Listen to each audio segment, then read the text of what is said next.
नमस्कार दोस्तों, स्वागत है आप सभी का आपके अपने यूट्यूब चैनल पे। दोस्तों, आज मैं लेकर आई हूँ सामान्य ज्ञान के 30 महत्वपूर्ण प्रश्न जो आपके सभी प्रतियोगी परीक्षाओं में बार बार पूछे जाते हैं। अगर आप प्रतियोगी परीक्षाओं की तैयारी कर रहे हैं तो वीडियो को अंत तक जरूर देखें। तो लेते हैं आज का पहला प्रश्न।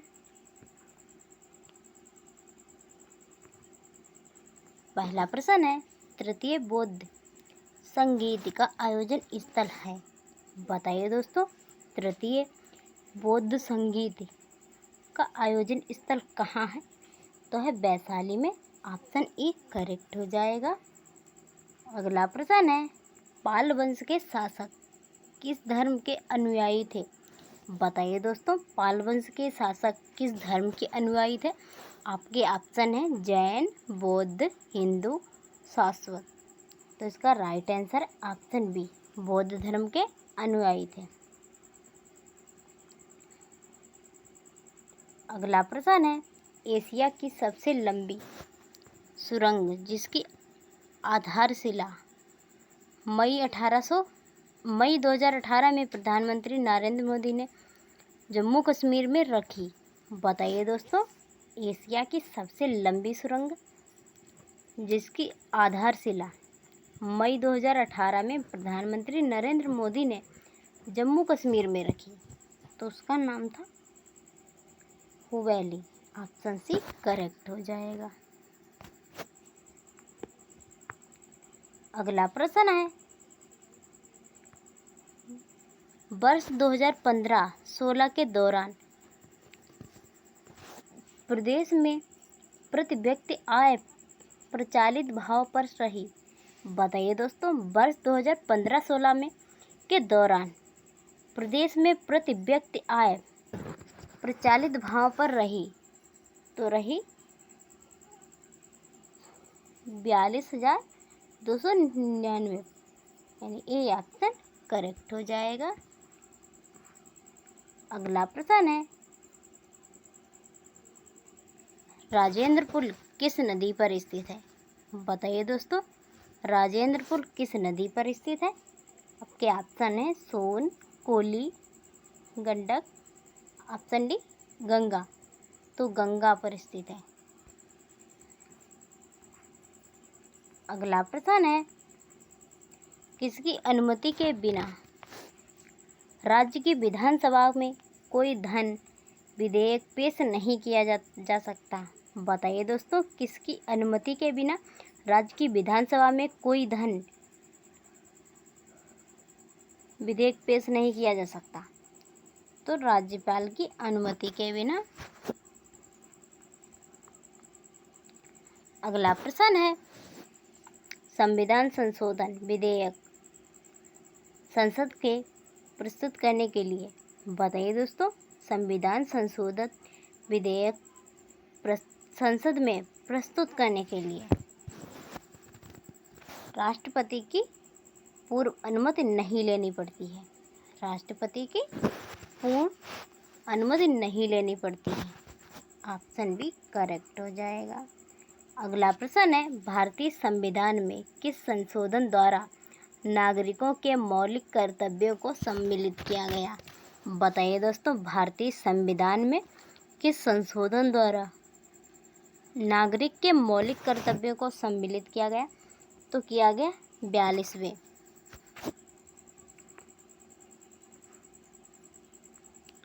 अगला प्रश्न है, निम्न में से किसने 23 मई 2018 को कर्नाटक राज्य के नए मुख्यमंत्री पद की शपथ ली? बताइए दोस्तों, निम्नलिखित में से किसने 23 मई 2018 में कर्नाटक राज्य के नए मुख्यमंत्री पद की शपथ ली थी? तो ली थी HD कुमारस्वामी ने। ऑप्शन सी करेक्ट हो जाएगा। अगला प्रश्न है, रिजर्व बैंक के नोट निर्गम विभाग के पास हर समय कम से कम कितने मूल्य का स्वर्ण कोष में हो रहना चाहिए? बताइए दोस्तों, रिजर्व बैंक के नोट निर्गम विभाग के पास हर समय कम से कम कितने मूल्य का स्वर्ण कोष में रहना चाहिए? तो रहना चाहिए 115 करोड़ रुपए। ऑप्शन बी करेक्ट हो जाएगा।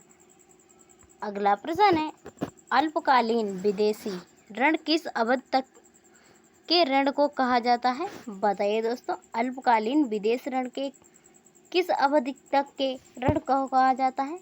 कहा जाता है 1 वर्ष तक की अवधि को। ऑप्शन बी करेक्ट हो जाएगा। अगला प्रश्न है, 21वें राज्यमंडल खेल 2018 की पदक तालिका में कौन सा देश शीर्षक स्थान पर रहा? बताइए दोस्तों, 21वें राज्यमंडल खेल 2018 की पदक तालिका में कौन सा देश शीर्ष स्थान पर रहा? तो रहा ऑस्ट्रेलिया। ऑप्शन डी करेक्ट हो जाएगा। अगला प्रश्न है, भारतीय प्रतिभूति एवं विनिमय बोर्ड की स्थापना कब की गई थी? तो की गई थी 1988 ईस्वी। ऑप्शन सी करेक्ट हो जाएगा।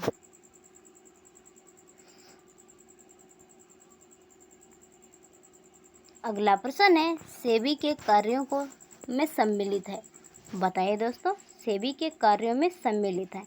आपके ऑप्शन है, स्टॉक एक्सचेंजों के कार्यों को विनियमित करना। ऑप्शन बी, शेयर बाजारों से संबंधित अनुचित एवं धोखाधड़ी से परिपूर्ण व्यापारिक कार्यों पर रोक लगाना। ऑप्शन सी, प्रतिभूतियों के अंतरंग व्यापार को नियंत्रण करना। ऑप्शन डी, उपरोक्त सभी। दोस्तों इम्पोर्टेंट क्वेश्चन है, बताइए दोस्तों इसका राइट आंसर क्या होगा? तो इसका राइट आंसर है ऑप्शन सी, ये सभी सही है। अगला प्रश्न है, यात्री इब्न बतूता कहाँ से आया था? बताइए दोस्तों, यात्री इब्न बतूता कहाँ से आया था? तो आया था मोरक्को से। ऑप्शन एक करेक्ट हो जाएगा। अगला प्रश्न है, निम्नलिखित में से प्राचीनतम राजवंश कौन सा है? बताइए दोस्तों, निम्नलिखित में से प्राचीनतम राजवंश कौन सा है? तो इसका राइट आंसर है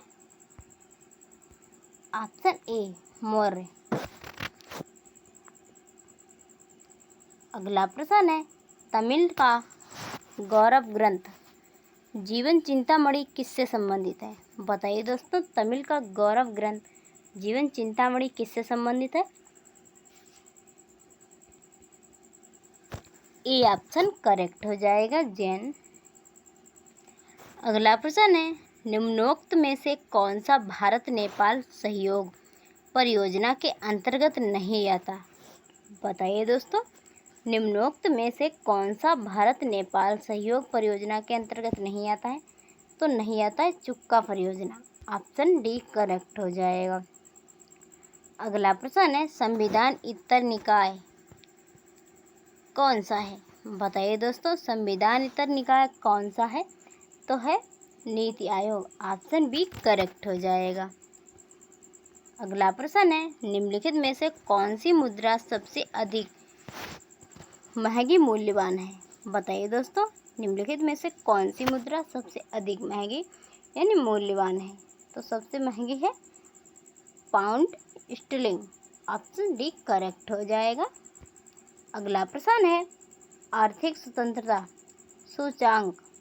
सूचकांक 2018 में भारत का कौन सा स्थान है? बताइए दोस्तों, आर्थिक स्वतंत्रता सूचकांक 2018 में भारत का कौन सा स्थान है? तो है 130वां। ऑप्शन डी करेक्ट हो जाएगा। अगला प्रश्न है, प्राथमिक शिक्षा में 100% साक्षरता प्राप्त करने के लिए करने वाला पहला राज्य बना है? बताइए दोस्तों, प्राथमिक शिक्षा में 100% साक्षरता प्राप्त करने वाला राज्य बना है? तो बना है केरल। ऑप्शन डी करेक्ट हो जाएगा। अगला प्रश्न है, निम्नोक्त में से किस का प्रयोग बंदे चूल्हे ओवन में किया जाता है? बताइए दोस्तों, निम्नोक्त में से किसका प्रयोग बंद चूल्हे ओवन में किया जाता है? तो किया जाता है रेडियो तरंगे का। ऑप्शन डी करेक्ट हो जाएगा। अगला प्रश्न है, निम्नलिखित में से किस प्रकार की बेरोजगारी भारतीय कृषि के में सामान्य है? बताइए दोस्तों, निम्नलिखित में से किस प्रकार की बेरोजगारी भारतीय कृषि में सामान्य है, तो सामान्य है मौसमी। ऑप्शन डी करेक्ट हो जाएगा। अगला प्रश्न है, रोलिंग योजना से आशय उस योजना से है जो, रोलिंग योजना से आशय उस योजना से है जो अपने आवंटन और लक्ष्य हर वर्ष बदलती है। दोस्तों सी ऑप्शन करेक्ट हो जाएगा। अपने आवंटन और लक्ष्य हर वर्ष बदलती है, रोलिंग योजना उसी से संबंधित है। अगला प्रश्न है, भारत में मात्रात्मक उधार नियंत्रण का एक साधन है। बताइए दोस्तों, भारत में मात्रात्मक उधार नियंत्रण का एक साधन कौन सा है? तो है उधार राशनिंग। ऑप्शन बी करेक्ट हो जाएगा। अगला प्रश्न है, हस्तक्षेप एक लक्षण है। बताइए दोस्तों, हस्तक्षेप एक लक्षण है, तो लक्षण है पूंजीवादी का। ऑप्शन सी करेक्ट हो जाएगा। अगला प्रश्न है, निम्नलिखित में से कौन सा कर भारतीय राज्यों का राजस्व का स्रोत नहीं है? तो इसका राइट आंसर है ऑप्शन डी निगम कर, कंपनी कर। अगला प्रश्न है, CSO ने राष्ट्रीय आय अनुमानों के लिए आधार वर्ष में परिवर्तन किया है। नया आधार वर्ष है। बताइए दोस्तों, CSO ने राष्ट्रीय आय अनुमानों के लिए आधार वर्ष में परिवर्तन किया है। नया आधार वर्ष है, तो वर्ष है 2011 से 2012। ऑप्शन बी करेक्ट हो जाएगा। अगला प्रश्न है, भारत सरकार का सबसे बड़ा उद्यम कौन सा है? बताइए दोस्तों, भारत सरकार का सबसे बड़ा उद्यम कौन सा है? तो है रेलवे। ऑप्शन बी करेक्ट हो जाएगा। अगला प्रश्न है, अर्थशास्त्र में नोबेल पुरस्कार किसने स्थापित किया था? बताइए दोस्तों, अर्थशास्त्र में नोबेल पुरस्कार किसने स्थापित किया था? तो स्थापित किया था स्वीडन का central bank. Option B correct हो जाएगा। स्वीडन का central bank. Option B right हो जाएगा। दोस्तों वीडियो पसंद आई हो तो वीडियो को लाइक और शेयर कीजिए। चैनल पर नए हो तो चैनल को सब्सक्राइब करना ना भूलें। मिलते हैं नेक्स्ट वीडियो में, तब तक के लिए प्यार भरा नमस्कार।